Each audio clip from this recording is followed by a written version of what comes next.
Bendiciones, hermanos, le damos las gracias al Señor y en esta ocasión estaremos hablando de cómo ser libre de los celos y la envidia.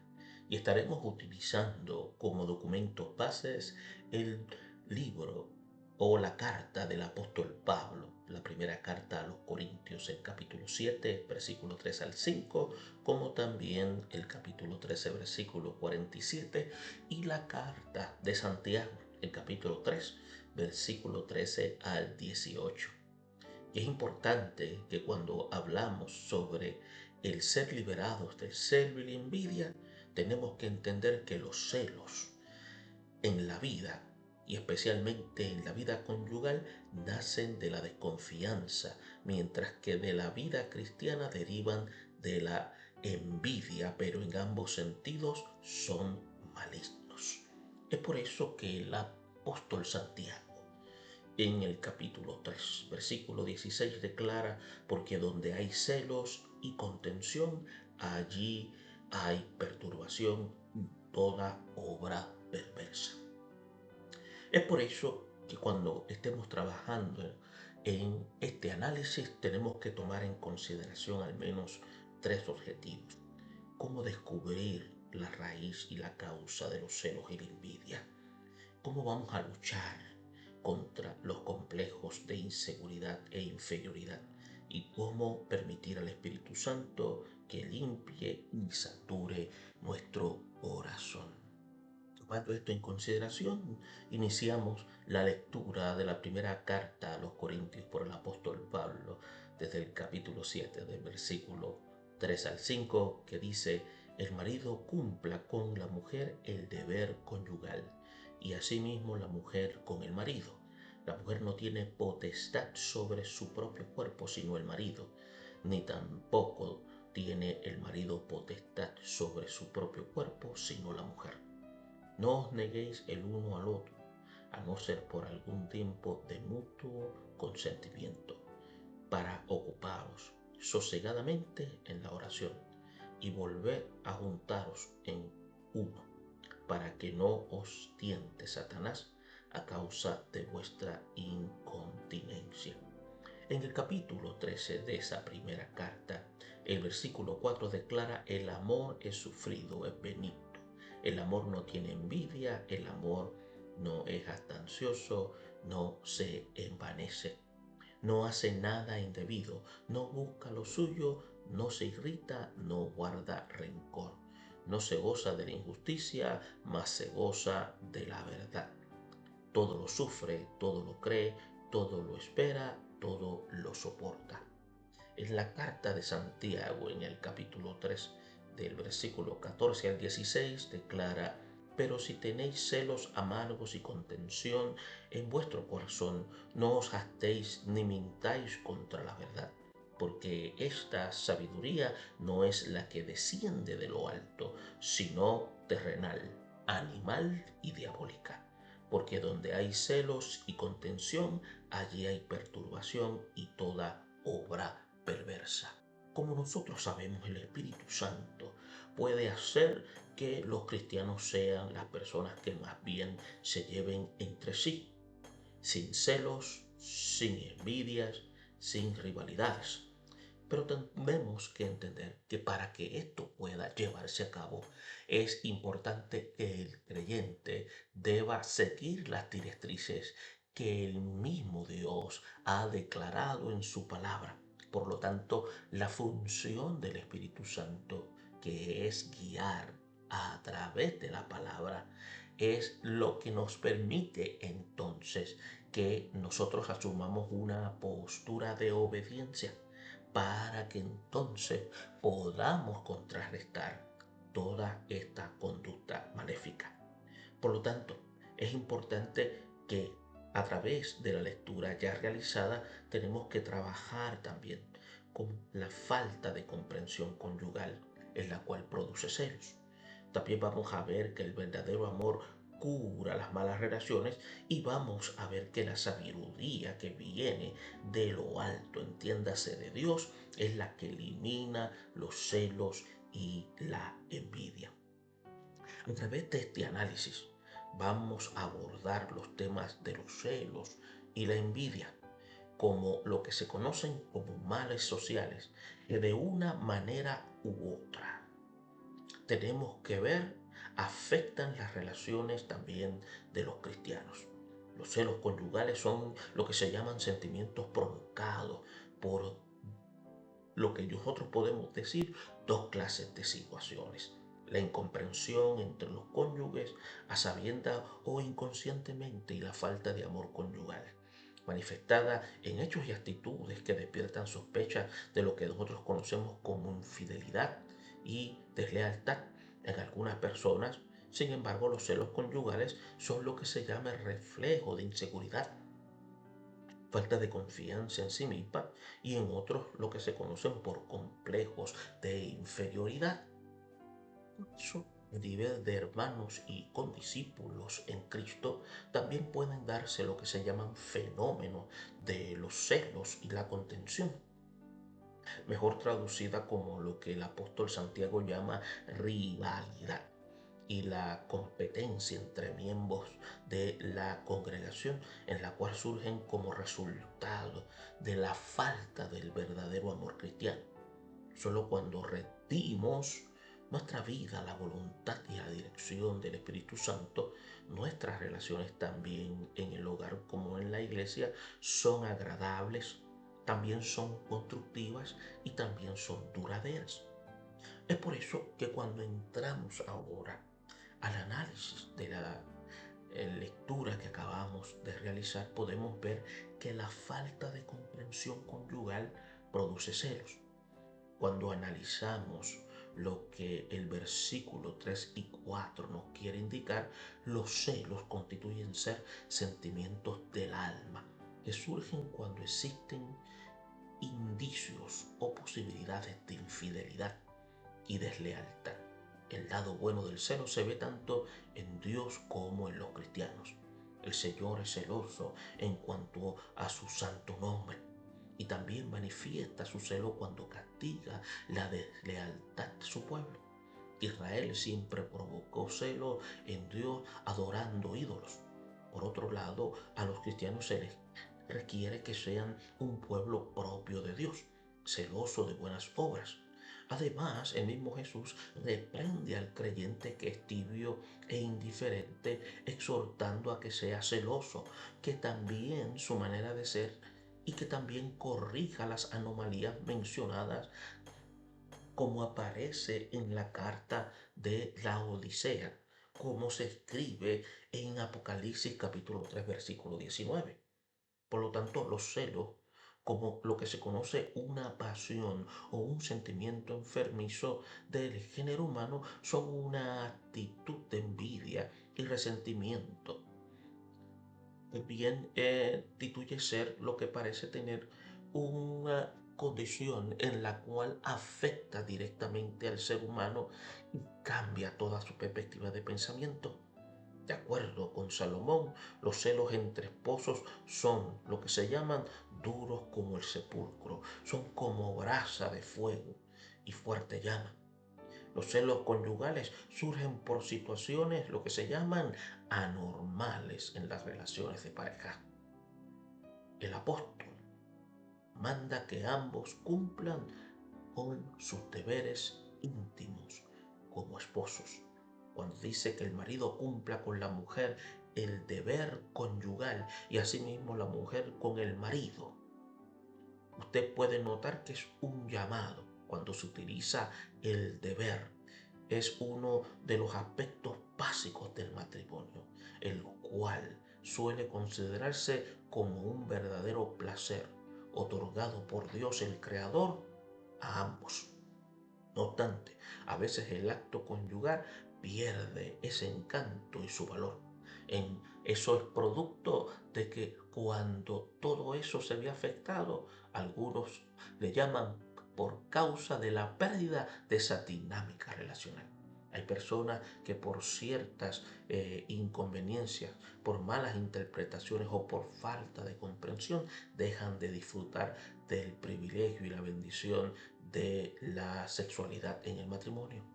Lo que el apóstol hace ver que en este análisis del versículo es que los cristianos deben ver el acto conyugal no solo como un placer, sino también como un deber dentro de lo que Dios ha establecido dentro de la relación conyugal. Bien, en el versículo 4 también concibe el matrimonio como un compromiso voluntario en el cual la mujer no tiene potestad sobre su propio cuerpo, sino el marido, ni tampoco el marido tiene potestad sobre su propio cuerpo, sino la mujer. Cuando vemos en el versículo 5, habla de negarse. Amor mutuo es dar lugar al diablo. Escuche bien, negarse, amor mutuo, es lo que llama negarse y darle oportunidad al enemigo. Dadas las condiciones expresadas, como señalamos anteriormente, los cónyuges no deben negarse el uno al otro en cuanto a la intimidad se refiere. Por actuar de manera negativa, una persona puede hacer que su cónyuge se frustre y empiece a perder interés en la relación matrimonial. Eso ha empujado a tanto hombres y mujeres cuyo estado espiritual no era firme a adoptar por otra persona y caer en reprochable pecado de adulterio.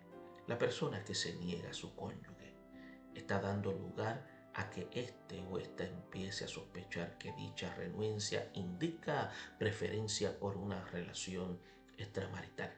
En otras palabras, está buscando otro foco de interés para poder satisfacer su necesidad. Si esto persiste, el cónyuge ofendido o frustrado hará todo lo posible por inculpar a su cónyuge de sus actos ilícitos.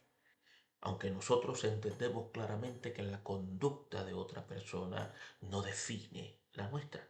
Ahora, esta preocupación que presenta Pablo tenía peso.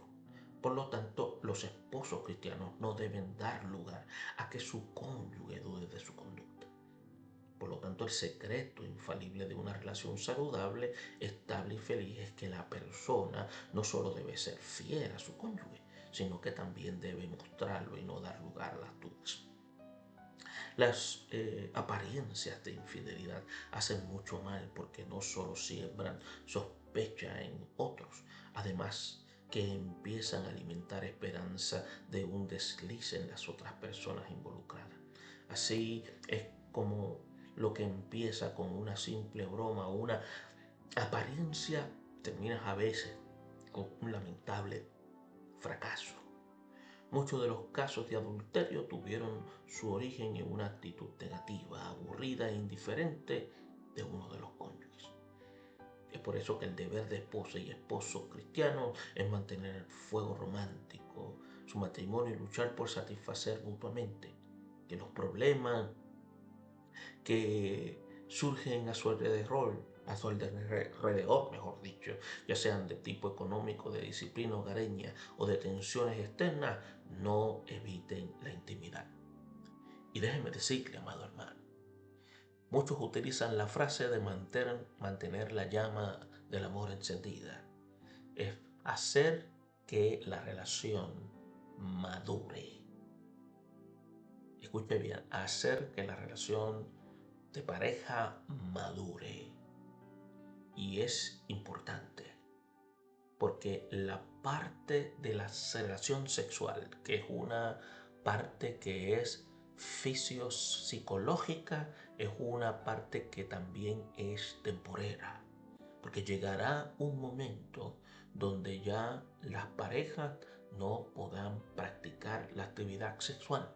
Por lo tanto, lo que queda es la parte afectiva y es la parte que constituye ser vital en una relación de pareja. Por lo que es importante ser comprensivo con su pareja y estar dispuestos a entenderse y buscarse, a menos que una enfermedad o el demasiado cansancio lo eviten. Por lo tanto, en Corinto, algunos cortaban su intimidad conyugal por creerla incompatible con una vida de santidad. Pero si bien pueden darse tiempos de mutuo consentimiento para ocuparse o sosegarse en la oración. Y esto se debe, pero hay que ser breve y de común acuerdo. El capítulo 13, esta misma carta, especialmente en los versículos 4 y 6, se mencionan lo que se llaman distintivos del verdadero amor cristiano. Tenemos que ver que todas las relaciones humanas, tanto las matrimoniales como las sociales y cristianas, deben desarrollarse dentro de la atmósfera del amor, como se describe en la carta de Corintios, entiéndase la primera. Y esta descripción de este amor verdadero es de gran importancia porque está muy por encima de los conceptos que la gente del mundo tiene acerca del amor. Entiéndase que el amor entre los seres humanos, según la definición social, es una respuesta a un estímulo positivo. Pero el amor cristiano no es una respuesta a un estímulo positivo. El amor cristiano es una respuesta a una necesidad humana. Por lo tanto, estos conceptos paulinos describen los distintivos del verdadero amor que deben existir no solo a nivel conyugal, sino también entre hermanos y con discípulos. Cuando reina el amor en nuestras relaciones, no queda lugar para los celos, la envidia ni la rivalidad. Y esto es así. En primer lugar, porque el amor es sufrido. Las palabras usadas en el texto en la cual se habla de un amor que es de sacrificio. Por lo tal se utiliza el término ágape, en la cual significa un amor longámine, un amor grande, un amor, mejor dicho, de amor inquebrantable, de ánimo inquebrantable que no se agota. También es un amor benigno. Aquí también se habla de un amor que es servicial, un amor en la cual el individuo se desacomoda para incomodarse a la necesidad de los demás. Y es por eso que tenemos que ver que ese amor no tiene ningún tipo de envidia, no tiene ningún tipo de celo. Es decir, no siente pesar del bien ajeno, no desconfía de los demás ni trata de hallarle faltas. No es de carácter jactancioso, no se parece. En otras palabras, no tiene un concepto mayor de sí mismo que el que debe tener, en la cual no tiene una cualidad indispensable para ser parte integral, sino que constituye ser parte integral para el cuerpo de Cristo. Constituye ser lo que se llama característica parecida a estas, porque entonces procura manifestar totalmente el amor de Dios. Entonces, en el versículo 7 hace énfasis a el amor que sobrevive y triunfa. La buena convivencia de los cristianos en el hogar y en la iglesia es el resultado de la práctica de un amor que sobrevive a todos los ataques. Y esta lista de calificaciones del amor cristiano podemos ver que el Espíritu Santo, por medio del apóstol, por el verdadero amor en la cual utiliza, todo lo sufre.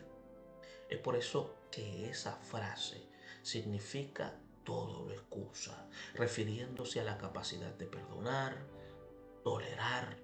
En otras palabras, para las relaciones humanas de los hijos de Dios sean agradables y productivas, tenemos que estar dispuestos a comprender a los que están a nuestro lado, tolerarlos, perdonarlos, si es que tienen algunas fallas, al decir que el amor todo lo sufre. Pablo daba a entender que si amamos a una persona debemos estar preparados para aceptar tal como es. Ya vendrá entonces el momento de enseñarle cosas mejores y exigirle ciertos cambios, pero debemos empezar por aceptarla de esa manera, como cuando evangelizamos a un pecador. Entonces, solo tenemos que seguir la directriz divina.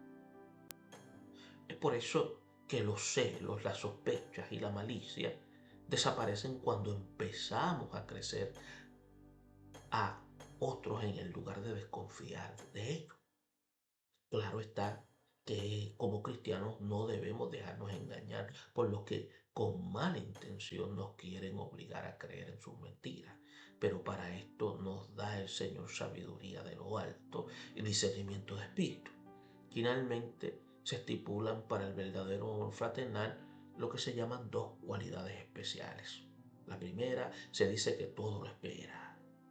No ser tan exigentes ni atosigar a las personas para que estar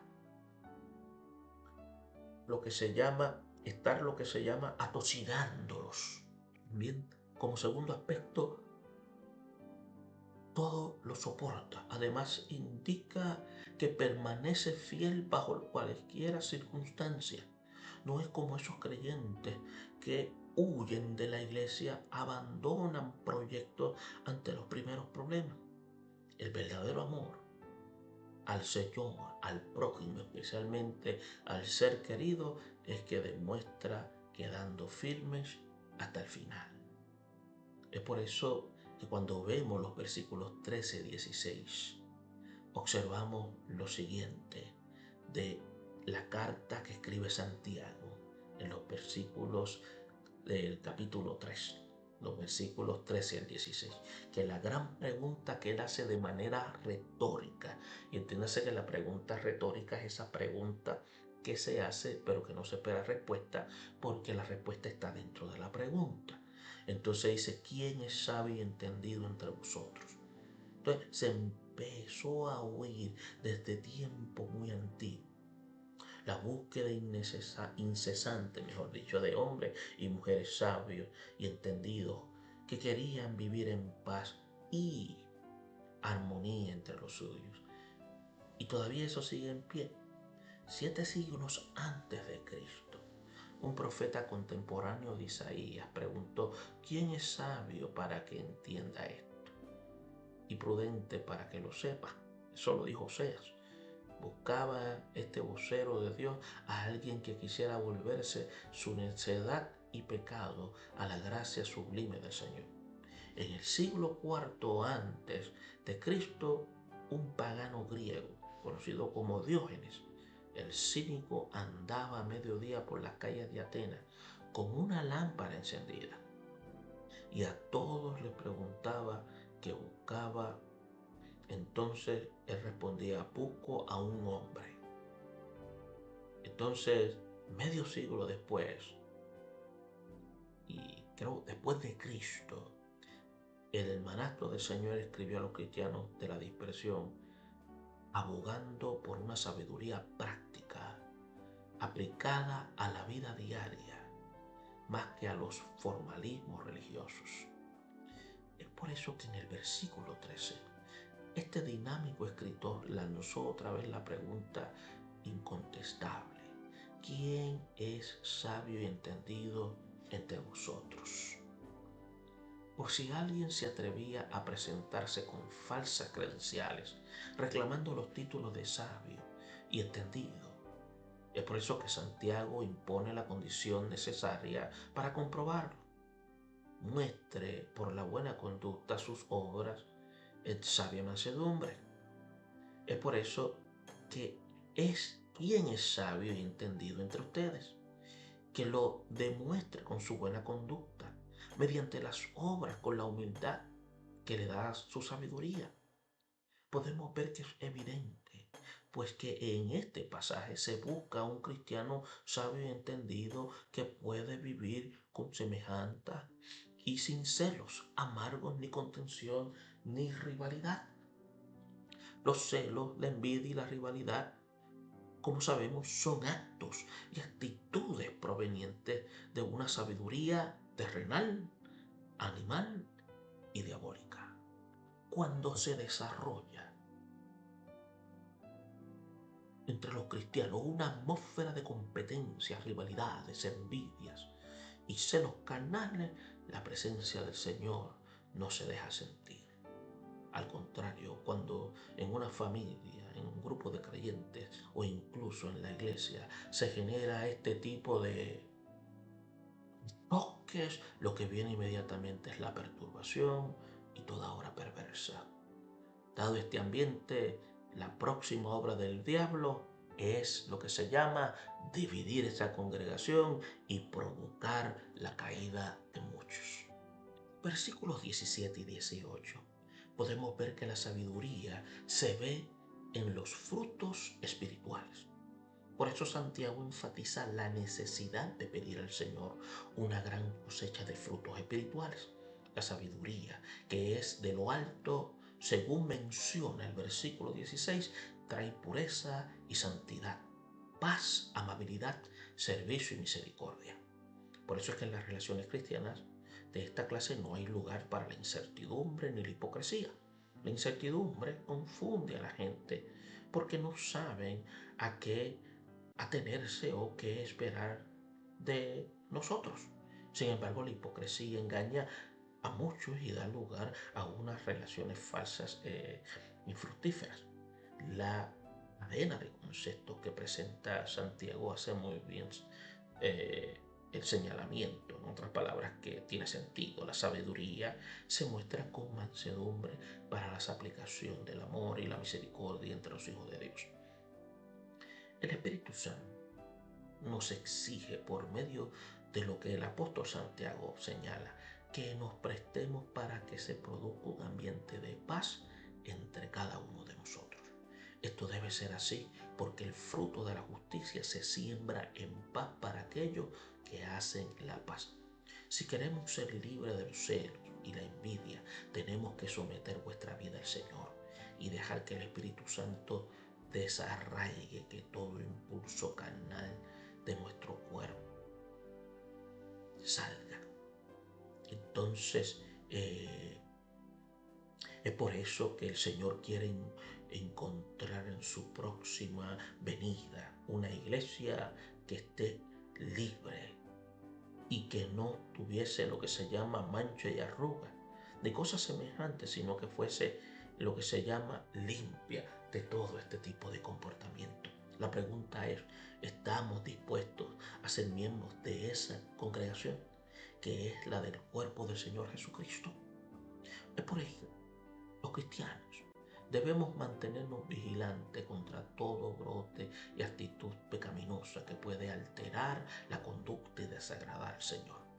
Entre estos elementos nocivos a la fe y la vida cristiana están los celos, la envidia y la rivalidad.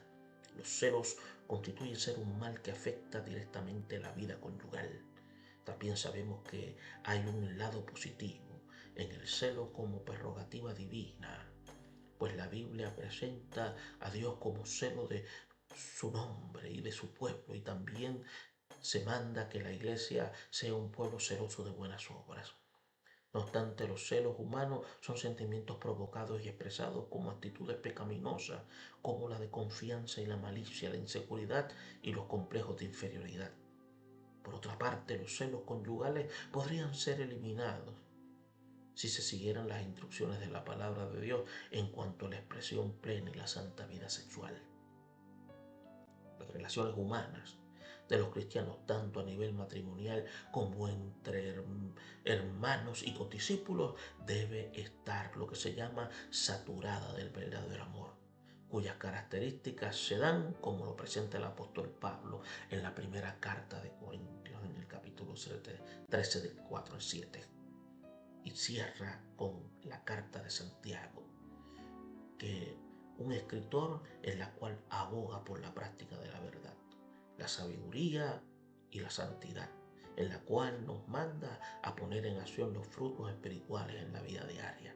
El Espíritu Santo puede hacer que los cristianos sean los humanos que más bien se lleven entre sí, sin celos, envidias, no rivalidades. Y es por eso que nuestra oración siempre debe ser que el Señor nos ayude en todo esto. Bendiciones. Bendiciones.